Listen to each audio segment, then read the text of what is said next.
M N സ്മാരകത്തിൽ ഒരു പുതിയ തുടക്കം നാം കുറിക്കുകയാണ്. ആ തുടക്കത്തിൽ എന്താണ് ഉണ്ടാവുക എന്ന് എല്ലാവർക്കും അറിയാം. കമ്മ്യൂണിസ്റ്റ് പാർട്ടിക്ക് അത് ഏറ്റവും പ്രധാനപ്പെട്ട ഒന്നാണ്. കല, സംസ്കാരം, സാഹിത്യം, സർഗാത്മകത, മനുഷ്യസ്നേഹം ഇതൊന്നും ചേർത്ത് പിടിക്കാനായില്ലെങ്കിൽ കമ്മ്യൂണിസ്റ്റ് പാർട്ടി ആവുകയില്ല. ആ പാഠം മറക്കാൻ ഞങ്ങൾക്കാർക്കും അവകാശമില്ല. സഹോ PC ജോഷി കമ്മ്യൂണിസ്റ്റ് പ്രസ്ഥാനത്തിൻ്റെ ചരിത്രത്തിലെ ആർക്കും മറക്കാനാകാത്തൊരു പേരാണ്. അദ്ദേഹം പാർട്ടി ജനറൽ സെക്രട്ടറി ആയിരുന്നു.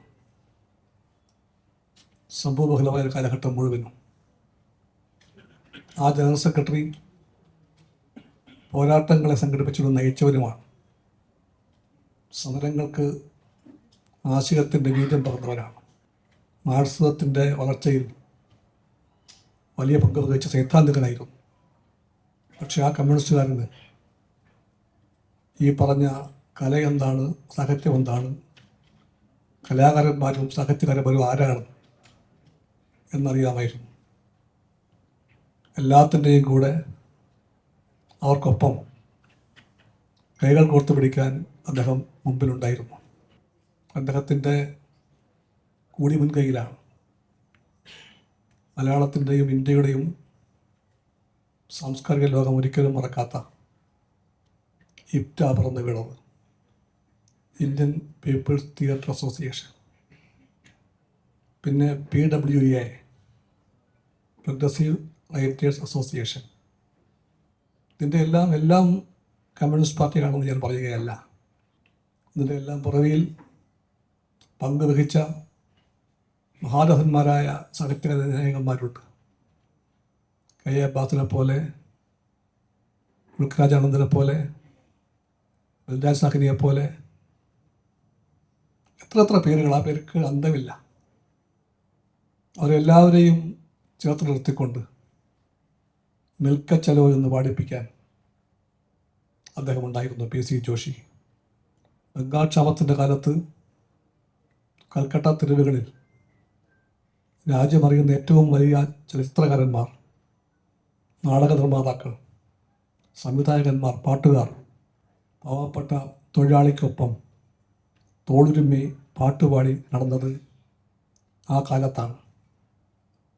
മനോജ്ഞമായ ആവേശം നിറഞ്ഞ ഇപ്റ്റ കാലഘട്ടത്തിൽ അതിൻ്റെ പുറകിലെ പ്രചോദനം PC ജോഷിയായിരുന്നു. ആ ജോഷിയുടെ പാർട്ടിയാണ് കമ്മ്യൂണിസ്റ്റ് പാർട്ടി. മലയാളത്തിലും അതങ്ങനെ തന്നെയാണ്. ആ പരമ്പരയിലെ ഏറ്റവും തിളങ്ങുന്ന പേരാണ് സഖാവ് വയലാർ രാമവർമ്മയുടെ പേര്. വയലാർ രാമവർമ്മ ജീവിതാന്ത്യം വരെ പ്രഖ്യാപിച്ചവരാണ്, ഞാൻ കമ്മ്യൂണിസ്റ്റാണെന്ന്, ഞാൻ CPIക്കാരനാണെന്ന്. എൻ്റെ ഓർമ്മയിലെ ഒരു രംഗം ഞാൻ പറഞ്ഞു പോകുന്നു. പാർട്ടിയുടെ 9ാം കോൺഗ്രസ് കൊച്ചിയിൽ വെച്ച് 71 ഒക്ടോബറിലായിരുന്നു, 3 മുതൽ 10 വരെ. അന്നൊരു പ്രീഡിഗ്രി വിദ്യാർത്ഥിയായിരുന്നു ഞാൻ. ആ പാർട്ടി കോൺഗ്രസിൻ്റെ സാംസ്കാരിക ഉള്ളടക്കം നിശ്ചയിക്കാൻ വേണ്ടി മലയാളത്തിലെ എല്ലാ മഹാന്മാരും അവിടെ ദിവസങ്ങളോളം താമസിച്ചിരുന്നു. അവർക്കെല്ലാം കുടിക്കാൻ ഒരു കെറ്റിലിൽ വെള്ളം പകർന്നു കൊടുത്ത ഒരു വോളണ്ടിയറായിരുന്നു ഞാൻ. അന്ന് കണ്ട എല്ലാ പേരും ഞാൻ പറയാൻ പോയാൽ ചിലപ്പോൾ എനിക്ക് തന്നെ എന്നോട് ഒരു പുച്ഛം തോന്നും. അവരൊക്കെ നയിച്ച ഒരു പാർട്ടിയുടെ ഭാഗമാകാൻ എനിക്ക് എന്താണ് അർഹതയെന്ന് ഞാൻ ചോദിച്ചു പോകും. അത്രയും വലിയവർ. അവിടെ സഖാവ് ഒമ്മൻ, സഖാവ് അച്യുതമേനോൻ, സഖാവ് ബാലറാം, സഖാവ് TV തോമസ്, ആ പരമ്പര വേറെ. അവരെല്ലാം തമ്മിൽ കാത്തുപുലർത്തിയ സ്നേഹബന്ധങ്ങൾ ഒരു കുട്ടി കണ്ടുകൊണ്ട് ഞാൻ കണ്ടവരാണ്. MN സ്മാരകത്തിൻ്റെ ഈ ദിനം കാണുമ്പോൾ അതെല്ലാം ഓർമ്മയിലേക്ക് വരുന്നു. തുടക്കമാണിത്. ഇതിനെ മുമ്പോട്ട് കൊണ്ടുപോകാൻ ഞങ്ങൾ ശ്രമിക്കും. ഞങ്ങൾ ചെറിയൊരു ആശയം നടപ്പിലാക്കാൻ ശ്രമിക്കുന്നുണ്ട്. എല്ലാ മാസവും ഒരു ദിവസം ഈ ഹാളിൽ വെച്ചല്ല, പുറത്തെ പുൽത്തകടിയിൽ ഒരു സാംസ്കാരിക കൂട്ടായ്മയുടെ സംഗമം ഉണ്ടാകും. ഓരോ മാസവും ഒരു ദിവസം. പ്രത്യേകിച്ച് ക്ഷണക്കത്തോ ഇതൊന്നും ഉണ്ടാകില്ല, ഒരുപാട് ആർഭാടം ഉണ്ടാവുകയില്ല. ഒരു ചെറിയ മൈക്ക് മാത്രം. അവിടെ സ്ഥിരം കുറച്ച് ബെഞ്ചുകളുണ്ട്. ഇരിക്കാൻ ആ ബെഞ്ചുകളും പുൽത്തകടിയിൽ ചിലപ്പോഴൊരു വിരിപ്പ് വിരിച്ചു കൊടുക്കും. അവിടെ ഇരിക്കണം. മനസ്സുള്ളവർക്ക് ആർക്കും വരാം. ആ ക്ഷണം കൂടി ഇവിടെ വച്ച് ഞാൻ അറിയാതെ പറഞ്ഞു പോവുകയാണ്. ഇതെല്ലാം ഞങ്ങളുടെ സ്വപ്നങ്ങളാണ്. കമ്മ്യൂണിസ്റ്റ് പാർട്ടിക്ക് ആരൊക്കെ ഉണ്ടെന്ന് ഈ യോഗത്തിൻ്റെ ഉള്ളടക്കം വിളിച്ചു പറയുന്നു. അവരെല്ലാവരും സി പി ഐക്കാരല്ല, പക്ഷേ ഇവരെല്ലാവരും സി പി ഐയുടെ മിത്രങ്ങളാണ്. ചിലർ വിയോജിക്കുന്ന മിത്രങ്ങൾ. ഇവിടെ വയലാറിൻ്റെ മകളുണ്ട്,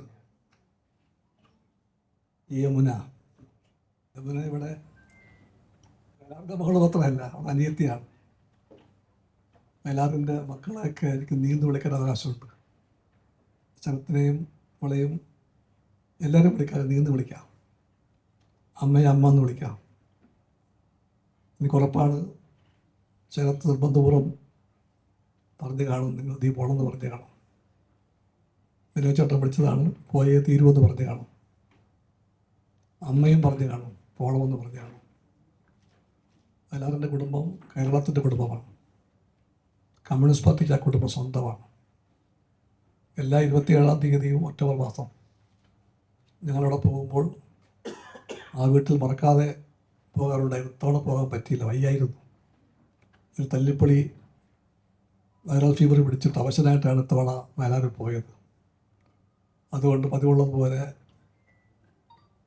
രാഘവപ്പള്ളിൽ പോകാൻ പറ്റിയില്ല. ആ കടം മാപ്പാക്കണം. ഇവിടെ രാജീവും അപർണയും ONVയുടെ മകനും കൊച്ചുമകളുമാണ്. ഇവിടെ തോപ്പിൽ ഫാസിയുടെ മകളും കൊച്ചുമകളുമുണ്ട്. ഇവിടെ ശങ്കരനഗരം തമ്പിയുടെ മകളുണ്ട്, PKBയുടെ മകളുണ്ട്, എന്നീ ബാലറാമിൻ്റെ മകളുണ്ട്. ഇതെല്ലാം ഒരു പേരും ഒരാളുമല്ല, ഒരു ചരിത്രമാണ്, ഒരു വലിയ സമ്പത്തിൻ്റെ പ്രഖ്യാപനമാണ്, ഒരാഹ്വാനമാണ്, ഒരു കരുതലിനെ പറ്റിയുള്ള ഓർമ്മകളാണ്. അതെല്ലാം ഉണ്ടാകും കമ്മ്യൂണിസ്റ്റ് സ്മാരകത്തിൽ. ആദ്യത്തെ അഭ്യർത്ഥന, അത് നിലനിർത്തിക്കൊണ്ടു പോകാൻ നിങ്ങളെല്ലാവരും സഹകരിക്കണം. ഒരു ഫോർമലായ ക്ഷണമൊന്നും ഇല്ലാതെ തന്നെ നമുക്ക് കൂട്ടായി തീരുമാനിക്കാം. ആഴ്ചയിലെ 2-ാമത്തെയോ 4-ാമത്തെയോ 5-ാമത്തെ ആഴ്ചയില്ല, ശനിയാണോ ബുധനാണോ തിങ്കളാണോ എന്നൊക്കെ അപ്പം ആലോചിക്കാം. നമുക്ക് അവിടെ ആ ദിവസം ഇതുണ്ടാകും, എല്ലാവരും വരണം. ഞാൻ വേറൊന്നും പറയുന്നില്ല. ഇവിടെ സൂര്യ തുടക്കത്തിൽ പറഞ്ഞു 50 കൊല്ലം മുമ്പുള്ള ദിവസം മറക്കാൻ പറ്റില്ല, കേരളം മറക്കില്ല. നന്നെ ചെറുപ്രായത്തിൽ വയലാർ വിട്ടുപിരിഞ്ഞു പോയി.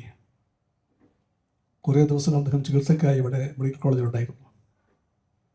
ആ ചികിത്സ കേരളം ഉറ്റുനോക്കിയ ചികിത്സയായിരുന്നു.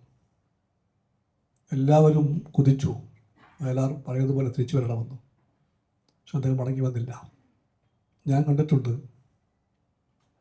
എവിടെയും തലകുനിക്കാത്തവനെന്ന് പറയപ്പെടുന്ന സഖാവ് TV തോമസ് വയലാറിൻ്റെ ആശുപത്രി കിടക്കക്കരികിൽ കൈ തല ചാച്ചുകൊണ്ട് അടുത്തിരിക്കുന്ന രംഗം ഞാൻ കണ്ടിട്ടുണ്ട്. ആ ബന്ധമായിരുന്നു അവർ തമ്മിലുണ്ടായിരുന്നത്. വയലാർ മരിച്ചന്ന് ആ മൃതദേഹം ആദ്യം എത്തിയത് MN സ്മാരകത്തിലേക്കായിരുന്നു. MN സ്മാരകത്തിൻ്റെ താഴത്തെ മുറിയിൽ സഖാവ് എന്നീ ബാലറാം പാർട്ടി സെക്രട്ടറി ആയിരുന്നു. അദ്ദേഹവും TVയും മറ്റും ചേർന്നാണ് ആ മൃതദേഹത്തിൽ ചെങ്കൊടി പുതപ്പിച്ചത്. ഇവിടെ നിന്നാണ് അന്ത്യയാത്ര ആരംഭിച്ചത്. വയലാറിൻ്റെ വിയോഗത്തിൻ്റെ 50-ാം വർഷം സ്മരിക്കപ്പെടുമ്പോൾ കമ്മ്യൂണിസ്റ്റ് പാർട്ടിക്ക് അതെല്ലാം ഓർത്തെഴുതിയിരുന്നു. ആ ഓർമ്മകളാണ് ഈ ചടങ്ങായി മാറിയത്. ഇതിൻ്റെ മുൻകൈ എടുത്തത് ഞങ്ങളാരുമല്ല. ഞങ്ങൾ പുറകിൽ കുറച്ച് ചെറുതായിട്ടുണ്ടായിരുന്നു. മുമ്പിൽ പങ്കുവെച്ചത് കനലാണ്. കനാൽ കമ്മ്യൂണിസ്റ്റ് പാർട്ടിയുടെ യൂട്യൂബ് ചാനലാണ്. ഒരുപാട് വലിയ സമ്പത്തുള്ള പ്രസ്ഥാനമല്ല കമ്മ്യൂണിസ്റ്റ് പാർട്ടി. ഈ ചാനലും സമ്പന്നമല്ല പണം കൊണ്ട്. പക്ഷെ അതിനകത്തുള്ള കണ്ടൻറ്റിൻ്റെ വലുപ്പം കൊണ്ട് സമ്പന്നമാണ് ഞങ്ങളുടെ കനാൽ. അത് ജ്വലിപ്പിക്കാൻ നിൽക്കുന്നത് ഇന്ത്യ കണ്ട ഏറ്റവും വലിയ ഒരു പത്രാധിപരാണ് രാജഗോപാൽ. ഒരു ടെലിഗ്രാഫിൻ്റെ പത്രാധിപരായിരുന്ന കൽക്കട്ടയിൽ ദശാബ്ദങ്ങൾ പത്രലോകത്തെ കീഴ്പ്പെടുത്തി ജീവിച്ച വലിയ പത്രാധിപരായിരുന്നു രാജഗോപാൽ. ഇവിടെ ബൈജു ചന്ദ്രനുണ്ട്, ഫുൾ ടൈം ഈ കൂടെയുണ്ട്, കനാലിൻ്റെ കൂടെയുണ്ട്. ബൈജു വിദ്യാർത്ഥി കാലം മുതൽ പ്രസ്ഥാനത്തിൻ്റെ ഭാഗമാണ്. ദൂരദർശൻ്റെ ഡെപ്യൂട്ടി ചീഫായിരുന്നു അദ്ദേഹം. എന്നെ ഗീത പത്രപ്രവർത്തകയാണ്. ഇതിനകത്ത് പൂർണ്ണമായിട്ടുമുണ്ട്. ഒന്നുകൂടി ഞാൻ പറയേണ്ടതുണ്ട്. പുറത്ത് മാധ്യമ കമ്പോളത്തിൽ വില പറയാൻ പോയാൽ ഇതിൽ പലർക്കും ലക്ഷങ്ങൾ എല്ലാ മാസവും ശമ്പളം കിട്ടും. അവരെല്ലാം കനലിൽ വർക്ക് ചെയ്യുന്നത് 100% വോളണ്ടിയേഴ്സായിട്ടാണ്. ഓട്ടോറിക്ഷ കൂലി പോലും മേടിക്കാതെയാണ് അവർ ഇവിടെ പ്രവർത്തിക്കുന്നത്. അതാണ് കനലിൻ്റെ പ്രത്യേകത. അതുകൊണ്ടാണ് ഞാൻ പറഞ്ഞത് കമ്മ്യൂണിസ്റ്റ് പാർട്ടിക്ക് ആ സമ്പത്തിനെ പറ്റി അഭിമാനബോധമുണ്ടെന്ന്. അവരാണ് മുമ്പിൽ നിന്നവർ, ഞങ്ങൾ പുറകിലായിരുന്നു.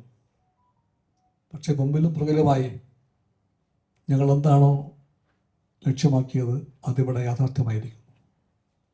വേറൊന്നും എനിക്ക് പറയാനില്ല. ഇവിടെ കൈലാറിനെ പറ്റി പറയാൻ സർവ്വതായോഗ്യരായ ഒരുപാട് പേരുണ്ട്. ശ്രീകുമാരൻ്റെ പിച്ചറിനെ പറ്റി എന്താണ് പറയേണ്ടത്? ചിലപ്പോൾ ശാസിക്കും ഞങ്ങളൊക്കെ, ഇടയ്ക്ക് ഫോൺ ചെയ്തൊക്കെ. എന്തായാലും നല്ല സ്നേഹമാണ്. സ്നേഹത്തോടെ ഒരു ശാസന, ആധികാരമുണ്ട് ഞങ്ങളുടെ എല്ലാം പേര് തപ്പിച്ചേർന്നു. ഫോണിൽ വിളിച്ചു പറഞ്ഞാലും KPSCക്ക് വേണ്ടി പാട്ടെഴുതി തരും. നേരിട്ട് പോയി കാണണ്ട, അത് അവകാശമായി അദ്ദേഹം കാണുന്നു. ആ ബന്ധമുണ്ട് തമ്പിച്ചേട്ടനും ഞങ്ങളുമായി. പിന്നെ ജയകുമാർ സാറുണ്ട്. പണ്ട് വിളിച്ചു പോയതാണ് സ്റ്റാർ സാറെന്ന്. അത് മാറ്റാൻ പറ്റുന്നില്ല. മന്ത്രിയായപ്പോൾ അദ്ദേഹം പറഞ്ഞു, ഞാൻ സാറെന്ന് വിളിക്കേണ്ടവരാണ്, ഞാൻ ഉദ്യോഗസ്ഥനാണ്, സാറ് മന്ത്രിയാണ്. ഞാൻ പറഞ്ഞ്, മന്ത്രിയെ നിങ്ങൾ ഇഷ്ടമുള്ള വിളിച്ചോ, ഞാൻ പക്ഷേ സാറിനെ വിളിക്കുള്ളൂ എന്ന് പറഞ്ഞു. ഉദ്യോഗസ്ഥനായതുകൊണ്ടല്ല, ജയകുമാർ സാറിനോട് ആ ഒരു ബന്ധമുണ്ട്. അദ്ദേഹം എന്തായാലും ആയിക്കഴിഞ്ഞാലും എല്ലാം ആ സാറായിട്ട് തന്നെ മനസ്സിലുണ്ടാകുന്നത്. വെറും സാറല്ലത്, അർത്ഥമുള്ള സാറാണ്. വയലാറിന് ഇത്രയും ആഴത്തിൽ പഠിച്ച, ഹൃദയത്തിൽ സൂക്ഷിക്കുന്ന, എപ്പോൾ വിളിച്ചാലും വയലാറിനെ പറ്റി എവിടെയും എത്തി എത്രതരം വേണമെങ്കിലും പറയുന്ന, സർഗാത്മകതയോടുകൂടി പിൻബലമുള്ള ഒരു വലിയ ഉദ്യോഗസ്ഥ മേധാവി നഷ്ടമാണ് ബ്യൂറോക്രാറ്റ് എന്ന വാക്കിന്. അതുകൊണ്ട് ആ വാക്ക് ഞാൻ പറയുന്നില്ല. പക്ഷേ നല്ല മനുഷ്യൻ ആണ് ജയകുമാർ സാർ. ഇവിടെ VK ഹരിനാരായണനുണ്ട്. ഹരി ചെറുപ്പക്കാരനാണ്. മലയാള ഗാനരചനാ രംഗത്തെ വലിയ ശബ്ദമായി അത് മാറിക്കൊണ്ടിരിക്കുകയാണ്. വലിയ ശബ്ദമാണ്, മുഴക്കമുള്ള ശബ്ദമാണ്. ഞാനോർത്തത് ഹരിക്ക് മനോഹരമായ കവിതയും പാട്ടും എഴുതാനേ അറിയാവുന്നു. പക്ഷേ അഗാധമായ ചരിത്രജ്ഞാനമുള്ള ചെറുപ്പക്കാരാണ് അദ്ദേഹം. പ്രസ്ഥാനത്തിൻ്റെ ബന്ധമാണ്. AISFൻ്റെ പോരാളിയായിട്ട് തുടങ്ങിയ ആ ബന്ധം ഹരി ഒട്ടും ചോർന്നു പോകാതെ ഇപ്പോഴും സൂക്ഷിക്കുന്നുണ്ട്.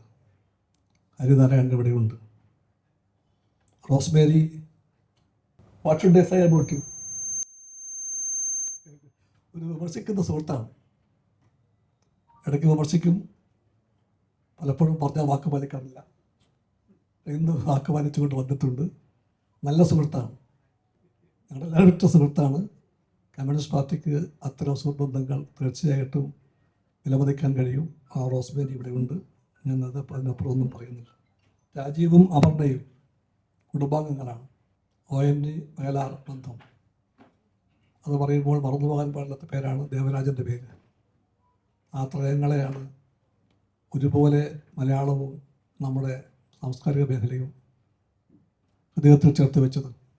അതുകൊണ്ട് ആ കണ്ണിയിലെ സുപ്രധാനമായൊരു പേരാണ് ONVയുടെ പേര്. ONVയുടെ ശബ്ദവും സാന്നിധ്യവും ഉറപ്പുവരുത്തിക്കൊണ്ട് ഇവിടെ രാജീവുണ്ട്, അപർണയുണ്ട്. അതെല്ലാം ഉള്ള വേദിയിൽ ഇത്രയും തന്നെ ഞാൻ പറയാൻ പാടില്ലായിരുന്നു. ഇത്രയും പറഞ്ഞുകൊണ്ട് ഞാൻ നിങ്ങളുടെ എല്ലാവരുടെയും സാന്നിധ്യം നന്ദി പറയുന്നു. ഈ ബന്ധം തുടരും. എം.എൻ. സ്മാരകം ഈ സ്വഭാവത്തിൽ നിങ്ങളുടെ എല്ലാം ഒരു ഒത്തുകൂടൽ വേദിയായി മാറാൻ ഞങ്ങൾ ആഗ്രഹിക്കുന്നു. ഞങ്ങളോട് നിങ്ങളെല്ലാം സഹകരിക്കണം. നമസ്കാരം.